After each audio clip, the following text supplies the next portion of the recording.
Hi అండి, welcome to పూర్ణిమాస్ chit chat. ఇవాళ మీ అందరికీ టిఫిన్స్లో కానీ అన్నంలో కానీ ఈజీగా అయిపోయే ఇష్టంగా తిని బాగుండే ఒక రెసిపీ చెప్పబోతున్నాను. ఉల్లిపాయ కారం. దానికి ఏం చేయక్కర్లేదండి. మనకు కావాల్సిన ఉల్లిపాయలు అలా చిన్నగా కట్ చేసుకోవాలి. కట్ చేసుకున్న ఉల్లిపాయలకు సరిపడా చింతపండు నానబెట్టుకొని అట్లా గుజ్జు తీసుకోవాలండి. తీసుకున్న తర్వాత ఉల్లిపాయల్ని మనం మరీ మెత్తగా పేస్ట్గా కాకుండా కొంచెం కచ్చాపచ్చాగా గ్రైండ్ చేసుకొని దానిలో చింతపండు రసం కలిపేసుకొని ఉప్పు, దానికి సరిపడట్టు ఉప్పు, తర్వాత కారం. అంటే యాక్చువల్గా దీన్ని ఎండుమిరపకాయలతో కూడా చేసుకోవచ్చండి.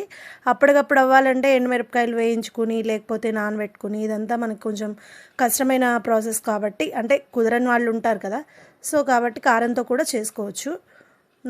కొంచెం పసుపు, కారం అలా వేసుకొని ఇందులోకి మెంతులు కూడా వేస్తారండి పోపు. కానీ ఎవరు చిన్నపిల్లలు ఉంటారనుకోండి ఇంట్లో, వాళ్ళు తినరు కదా, అందుకని నేనేం చేస్తానంటే నా స్టైల్లో ఒక హాఫ్ టేబుల్ స్పూన్ మెంతిపిండి కలుపుతానమాట.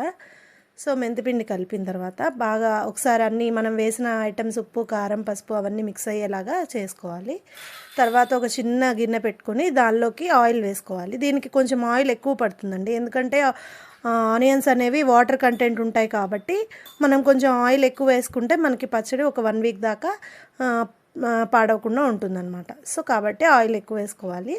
ఇదిగోండి మెంతిపిండి వేసుకుంటున్నాను అనమాట, చేసుకున్న మనకి ఉల్లిపాయలు తరుక్కున్న దాన్ని బట్టి.